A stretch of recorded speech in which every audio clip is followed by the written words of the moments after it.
Вистината за тоа како се изработуваат овие уметнички дела се пренесувала од колено на колено низ генерации на мајстори, додека дизајнот, боите кои се користат и материјалот најмногу зависеле од регионот во кој се изработува килимот. Ткаените черги, јамболии, килими, торби биле дел од секој дом кои биле изработени на традиционален разбој. Разбојот, кој служи за ткаење на платна, јамболии и килими, е една од најбитните справи во историјата.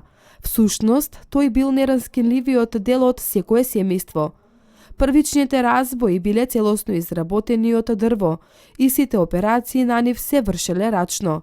На принципот на кој работи стариот разбој, работат и големите фабрички машини за ткаење, кои произведуваат илјадници метри материјал.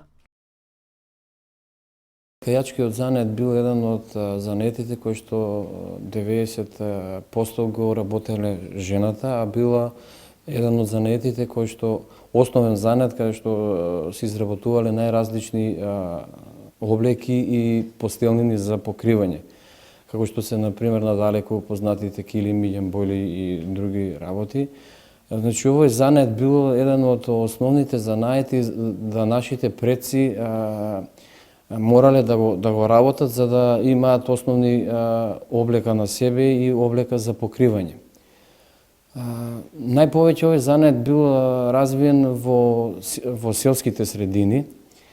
Станува збор за еден многу тежок, макотрпен процес на изработка на еден производ изработен од волна. Значи станува збор за нешто што е многу макотрпно и многу споро иде целата работа. Меѓутоа, нашите предци, да ги пофалиме, биле многу работни, вредни и доаѓале до тие производи кои што сега во денешно време, за жал, и речиси и да ги нема. Сдруженијето Разбој веќе секоја година организира етноработилници. Ке може ли да ми кажете колку време веќе постојат овие работилници и која е целта на самите работилници? Сдруженијето Разбој од Велес веќе 6-та година поред го организира проектот етно-креативни работилници. Целта на овие работилници е афирмација и презентација на старите традиционални подзаборавени занаети. Значи, во овие работилници ги опфаќаме трите стари занаети, како што се гранчарството, столарството и вештината на ткаење. Секоја година од основните училишта во нашиот град некаде анимираме од 40 до 50 деца, кој што е една добра и солидна бројка. Ги поделуваме во 3-4 групи во куќите на уметноста и за секоја група е одреден мајстор-инструктор, кој што со своето знаење на еден начин им го пренесува сето тоа знаење. Работилниците траат некаде околу 10 дена, што во многу изјави, и ова прилика користам да го изјавам следното, работилниците траат 10 дена, што е прекраток период за од некого да направите за нечие, меѓутоа е една многу добра работа каде што можете да откриете во таа прилика дали може од заинтересираниот кандидат да биде во иднина занаечија или па може, ако ништо повеќе, да му послужи барем за некоја своја креација да си направи. Бидејќи денешната емисија Минато сегашност иднина е посветена на ткајачкиот занает, како децата го учеа овој занает и како тие работеа на Разбој? Ткајачкиот занает, како и овие претходно споменати занаети, се едни од потешките занаети и за изучување, а и за работа.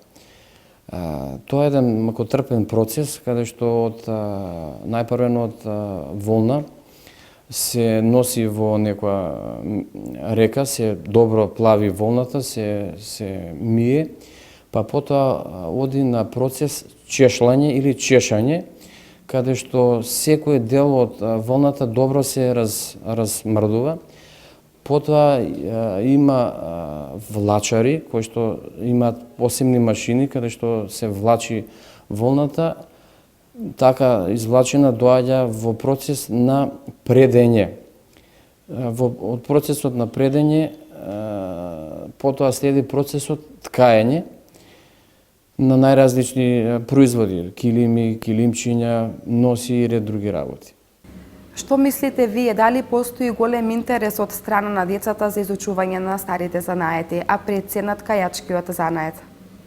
Јас најодговорно тврдам дека има иднина перспектива за овие занаети. Се надевам дека ова ваша емисија ќе ја гледа некој од поголемите луѓе во државата и е еден како апел. Одговорно тврдам дека има перспектива за овие занаети, меѓутоа треба да им се даде една друга димензија на занетите. Ние за жал не можеме да го вратиме времето кога нашите предци ги носеле тие носи и се покривале со надалеко познатите јамбојли и килими.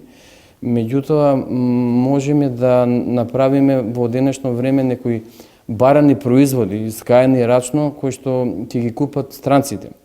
Разбој има извршено и анализа на пазарот, што уствари сувенирниците продаваат на странците и донесовме, констатиравме дека 80% од сувенирите што се продаваат се со некое потекло од Кина или не знам од каде, со некоја мала тука доработка и потоа им ги нудиме на странците. Зошто да не им продадеме наши производи, кои што ќе бидеме и горди на производот, а и ќе афирмираме државата. Значи, повторувам, одговорно тврдам дека има перспектива иднина, дечињата се многу заинтересирани, од тие 40 на дечиња секоја година, ако ништо повеќе, по 2 до 3 дечиња да ги воведеме во тајните, да работат. Сигурно, ако ништо повеќе, баре 10 занаечи од овие изминати години би направиле со гарант. Каде се ги одржувате овие етноработилници и дали постојат автентични услови за изучување на старите занаети? Да, за среќа тоа го имаме. Тоа е една многу голема работа. Сепак, во една работилница прво треба да се чувствувате пријатно и добро, па потоа да почнете да работите. Значи, секоја работилница ја имаме наменето куќа, каде што, да речеме, во куќата на Кочо Рацин, на оние старите грнчарски тркала и носиме и понови грнчарски тркала, го правиме амбиентот и да им го доловиме на децата како изгледа и на грнчарска работилница.